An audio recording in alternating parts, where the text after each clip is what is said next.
Hello everyone and welcome back to Sudden Wealth. I hope you guys are doing very well. I'm actually in the middle of my honeymoon, but I wanted to make a quick video. I hope you appreciate that I don't post as often as when I'm at home. But basically I'm here at the tailwind of my vacation. I'll be back in my hometown, back in the castle, in 7th of October. So basically until then, please bear with me this suboptimal setup, as you guys been doing for quite a while. So looking at some updates first on the political side, I think it's important. I just saw a video by AOC actually actively promoting censorship.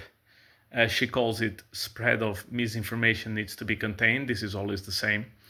The spread of misinformation, right? Except if it comes from the government, right? That misinformation can be spread out to the world over and over and over again. Just like, for example, Joe Biden saying that if you took a certain jab, you would not pass and would not catch the zombie virus of 2020. That was a complete lie. That video is still up. Rachel Maddow in MSNBC said the same thing. A bunch of paid shills came and said the same thing. All those videos are up. So apparently that level of misinformation, it's all up for grabs. But what is actually more scary is that there was a survey that came out and 65% of people that lean Democrat are perfectly fine with censorship. Now, the problem with this is that you'll find out that if you are one of these people in favor of censorship, one day, sooner or later, that censorship will turn against you. And all of a sudden, you'll find out that you're not radical enough for certain people. So basically, you'll be a victim of your own medicine. This is always the way it ends. However, people tend to repeat the same mistakes over and over and over again. Now, speaking more on things that we can control and position for, markets still to creep up higher.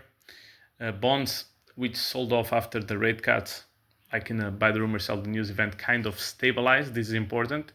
As you guys are aware, you cannot have a ramping up stock market and crypto market and gold market if the bonds are selling off too aggressively, too quickly. You already know this. We've been over this ad nauseum, so I will spare any details on this unless somebody asks.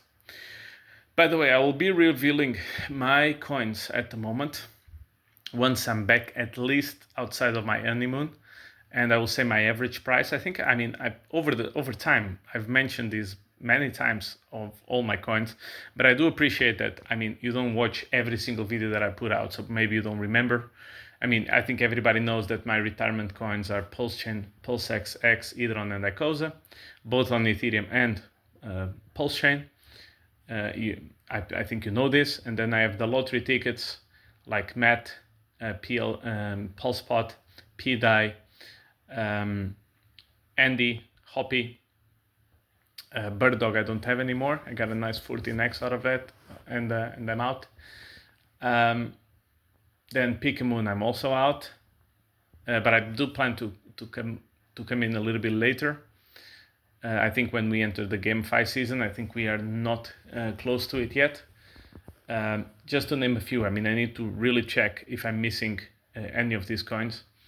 But these are all coins that I've mentioned several times here in the channel, but in any case, I will do so in the future. Now, gold. People like Peter Schiff are throwing a party that gold is close to 2,700. Congratulations. If we do get $2,700, that should be a new all-time high adjusted for government inflation, meaning CPI. After 2011, congratulations. You only had to wait 13 years to, and you still didn't make a new all-time high, but you're almost there, adjusted for government inflation. Of course, if you use real inflation, which is about 2 times that number, then you're still underperforming. And then if you had the currency debasement, which is basically the increase of M2 money supply over that time period, you are even more down than that. However, and by the way, you only need gold at 3,400 to make a new all-time high adjusted for inflation versus the 1980s top. So 40 years afterwards. So I guess, hey, you only had to wait 40 years if you actually bought gold in the 1980s. What a great investment. Now, coming to better stuff, Bitcoin is at the moment above 64,000 at the moment of this recording. Ethereum seems to be finally gaining some pace. It's been quite a disappointing cycle for Ethereum. However, it seems to finally be more stable and going up, which should be expected for this time period. We are close to enter Q4, which is going to be next week. Now, once again, I mentioned this many times before, that doesn't mean that, as soon as we touch 1st of October, we just explode and it's green day every single day of the quarter. No, that's not what it means. It just means that overall, the entire quarter tends to be the best performing quarter in Bitcoin halving and US election time periods. That's it. That's all it means. And we have a lot of bullish things happening in Q4. Number one, China just threw a bazooka of stimulus into the market. Once again, I've said this so many times before, but I will repeat it one more time. China has been printing money since June of 2023. That's 1 year and 3 months. And what are they fighting? Deflation. Once again, money printing has nothing to do with inflation if the banks are in the middle. Of course, if you just print money and give straight to people over the mail, like the US did during the zombie virus, then you have inflation, the CPI style of inflation. Otherwise, you don't. And once again, China is another example, one more time, of this scenario. By the way, the ECB has been printing money, and what's happening to inflation? It keeps coming down.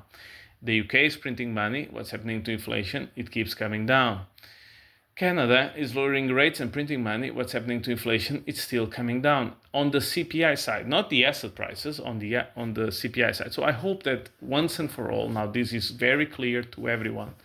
No, money printing with the banks in the middle does not lead to inflation in the sense of supermarket more expensive, okay?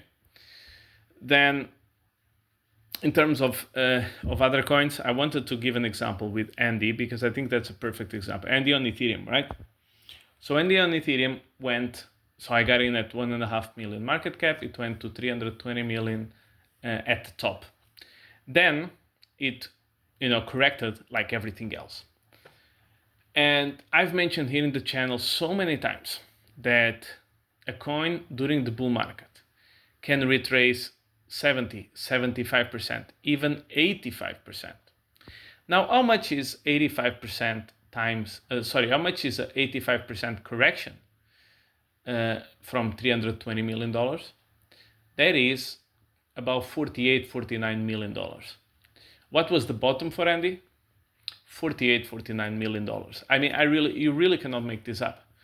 Once again, if you are in 2025 and you have 60+% corrections, now you should be worried because in 2025, it can be very well be the top. But in 2024, it's not. Retail is not here yet. Euphoria has not kicked in. People start questioning, is the bull market over? Is this time going to be different and we're going to step away from the cycle? And people don't realize that the fact that they are asking these questions means that we are not at the top. When we are at the top, the conversation is all about why this time we won't have a bear market, why this time we'll keep on going up because of A, B, and C. This time there are so many bullish things that the market will just keep on going. Don't you find weird what I've said before? I mean, I don't see almost any channel talking about this, right? What did I say? Okay, now this one is the China bombastic stimulus. But before that, FTX creditors will be getting $16 billion in USD, not in Bitcoin, which is basically the equivalent of opposite of Mt. Gox, of a double Mt. Gox, by the way. Then what happened? Mt. Gox creditors have received all their coins and most of them have sold what they had to sell. The Germans are out. The DOJ is rumored to be out. Grayscale has sold more than 60% of its holdings.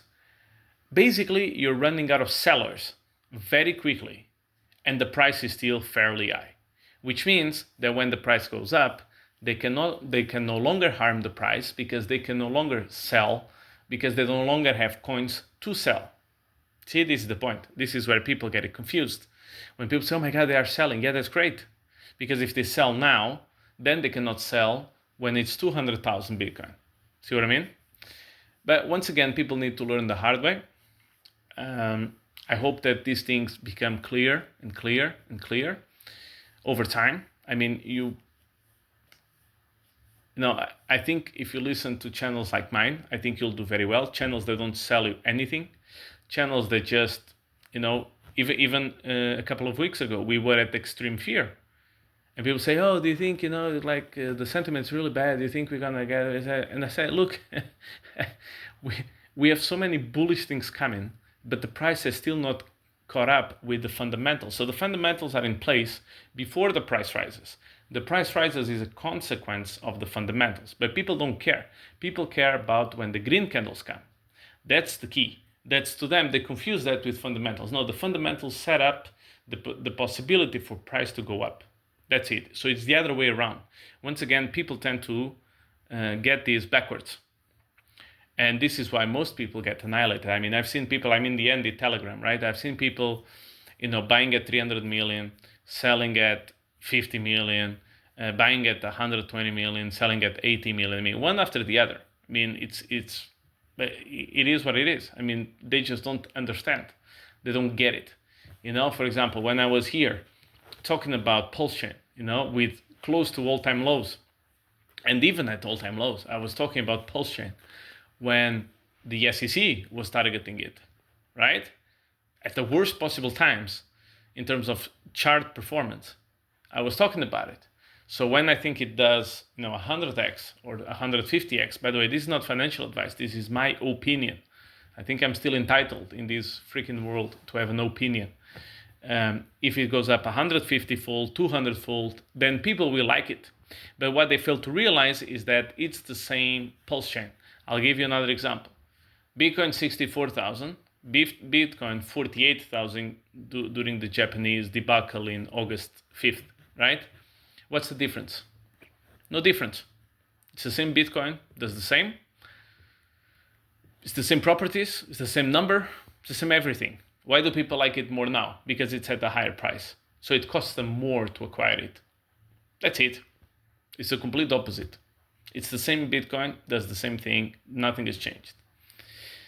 But in any case, people need to learn the hard way, and I hope that eventually some of you start to, because they will tell you the opposite when the prices are skyrocketing. So when you're entering euphoria mode, all the other channels will be talking about how Bitcoin can go to 1 million, how Bitcoin can go to 5 million, how Ethereum will keep on going to 100,000 as well. One after the other, they will come up with these theories, and most likely that will be the top. They don't care, right? They get paid their ad revenue, they get paid their courses and their mastermind groups, but you don't. You get annihilated in the process, but to them, you're just a number. If you get destroyed and you leave the channel, another person will come in, and the music keeps on playing. And with that, guys, thank you very much for your support. I really appreciate you guys tuning in despite the setup that we have. I hope that this video has been helpful. And with that, and I'll catch you in the next one. Thank you very much, guys.